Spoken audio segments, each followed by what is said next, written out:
Hi guys, my name is Shaba Jackson, and for my social media course, we were asked to make a YouTube channel.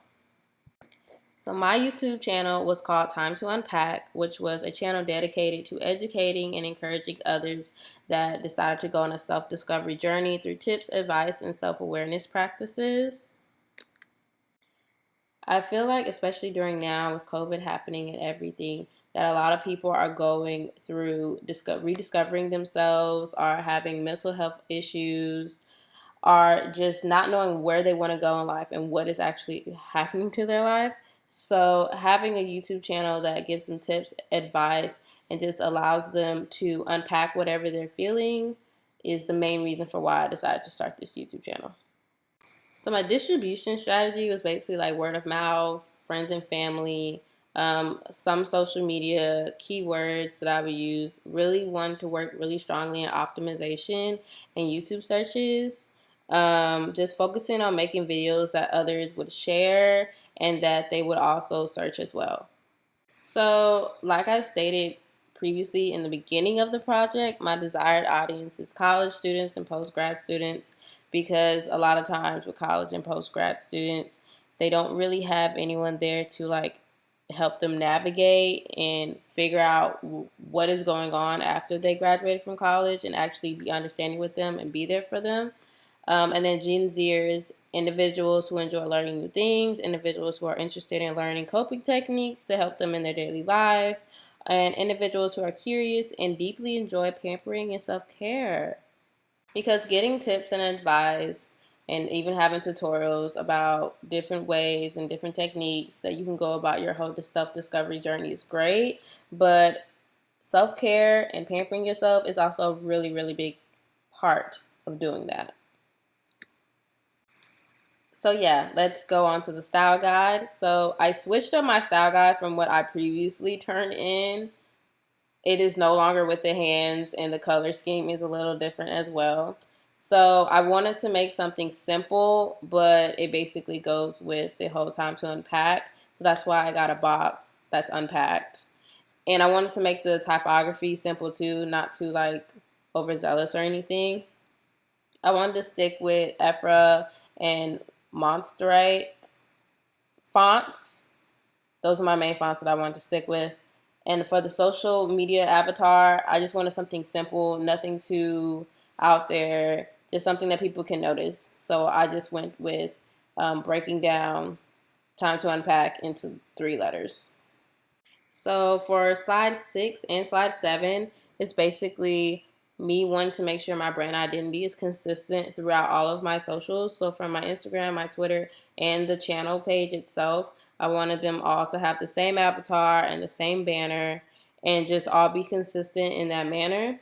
I was thinking about changing it up and having each different platform have different colors of the brand, but I feel like that was just doing way too much and it wasn't really consistent and it could confuse people. So I decided to just stick with them all having the same style guide that I originally was going to make for the channel.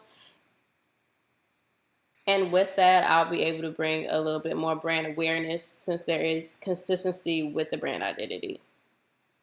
As I've stated in slide 6, the same thing with my social medias. I just wanted to keep the brand identity consistent, which will bring higher brand awareness because once they see the channel page avatar and the channel page banner on all of my other social medias, they will be able to be aware of the brand that is Time to Unpack. So for video 1, the click-through rate is actually pretty surprising. It's not to my highest, but it's absolutely not my lowest. I'm surprised by the click-through rate because I didn't really optimize this video. I didn't put anything really in the description box. So for it to be in the middle, that's pretty good. My distribution strategy was basically word of mouth and social media. And I thought that this will attract others because it's COVID and like I stated, people's mental health have increased, their struggles with it. So, and my thumbnail I thought was pretty catchy as well because it's 2 hands holding the text coming out of the box. So Yeah, I thought it would be pretty catchy, and I guess it is pretty catchy because it's at 16.7, so it's not the worst, but it's not the best out of both of my videos.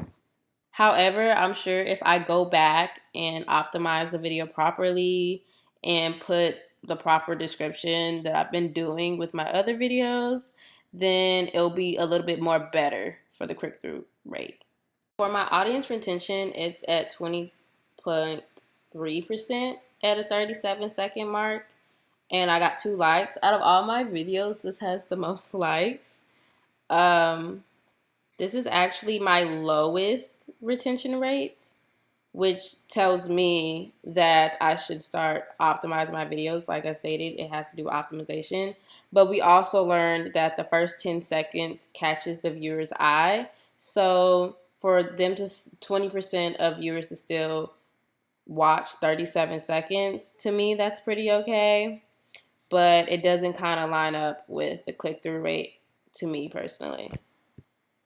Plus, this is, like I stated, not even my lowest video. When it comes to my analytics, I would say it's my second best video. So that's pretty okay. So for my second video, this one actually had the highest click-through rate, which was a 29.3. I honestly think it had to do with the thumbnail and my keywords, and I actually optimized this video and used the description box and everything. So I basically followed the same format as the previous thumbnail, and I believe that because I had a consistent thumbnail style, it would catch other people's eye. Like the brand identity consistency was pretty on point when it came to this video and the banner and the avatar, and it just was all cohesive. My distribution strategy was just word of mouth and social media as well.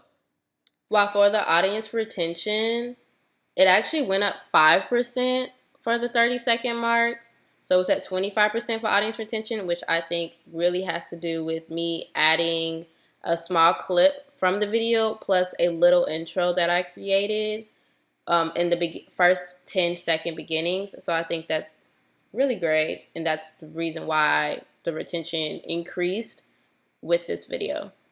Also for video 2, when it comes to the engagement, it has the most likes but no comments, like I stated. And I think a lot of that has to do with me not commenting or making any questions or engaging with the audience in any way. So that's probably why I was just giving information without asking them how did it work for them. So that's probably why my engagement when it comes to the likes and the comments is not as much. For video 3, I decided to change up the thumbnail just as an experiment to see if others will feel more connected with actual pictures rather than the graphic design. Like, know that, hey, this is the actual person's YouTube and not just making graphics for it. But maybe that wasn't a good idea because the click-through rate is the lowest, which is a 2.3%. And I thought basically changing up the thumbnail and using specific keywords such as morning routines and mindful morning routines would attract more people. But obviously I shot myself in the foot with this one. But that's actually okay because this video, even though the click-through rate was basically 2%, the audience retention continues to climb, and it went from 25% from video 2 to actually 36.4% at 31 seconds for this video. With this video, I only got 1 like and 0 comments. However, I started asking more questions to my viewers in the video just to see what their thoughts were, which was their favorite tip, and what advice do they have for people that have a mindful morning routine, depending on if they have one or if they're thinking about having one. I put both of those questions in the beginning, middle, and end of the video. So just to like reiterate a connection with them. So I think that also played a pretty huge role in my audience retention from 36 to for it reaching 36.4% audience retention. On top of, I started incorporating B-roll footage as well as me talking to the camera in the first 30 seconds. So that actually, and I got straight into the video, so that also helped a lot too. Now, in total, my total analytics for my views are 35 views for all my videos, 1 comment and 5 likes for 3 videos. The impressions on one of my videos was like 350 impressions, which I think is really good, but the views and impressions don't line up. So I think I need to just stay with one, don't keep changing up my thumbnail and stay consistent. And 2, learn to optimize my videos a little bit better and make more straightforward videos with better quality. As well as interacting in each of my videos with my followers and promoting a little bit more on my socials and just engaging and talking to those that are watching me.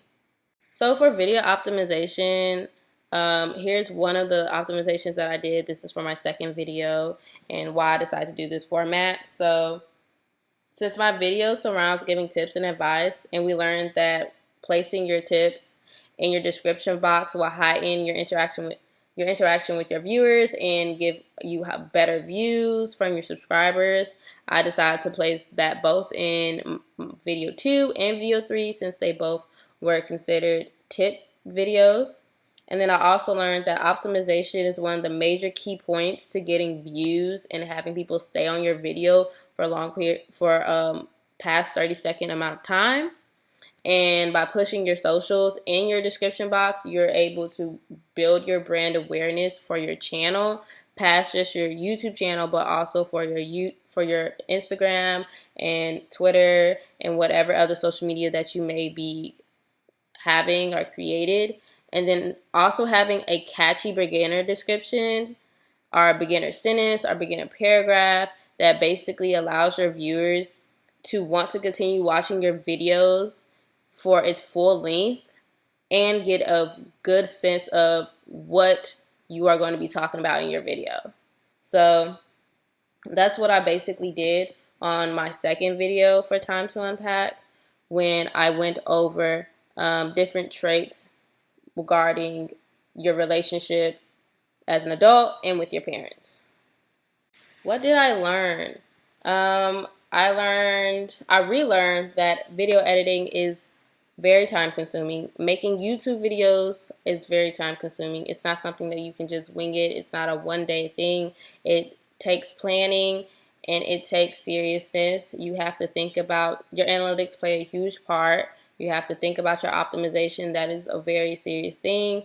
You have to think about you have to know your audience and know what exactly you want your audience to know and give it to them in the most genuine and authentic way possible. Your audience wants you to be like a friend to them, but a friend that knows things. So yeah, I learned the importance of optimization. That is really important. The importance of thumbnails. Thumbnails are really important, and being inconsistent in them can really be your downfall. Also, your logo and just your entire brand identity consistency plays a huge part as well. So that's what I learned. So thank you for having me in your class. I appreciate it. This was nice. So like I stated, I'm Shaba Jackson. This project was, I would say, it was very educational for me. I learned a lot. I will probably continue to do this channel. Maybe not on this channel, but on another channel. Who knows? But thanks. I appreciate it. I hope you have a great summer. And yeah, bye.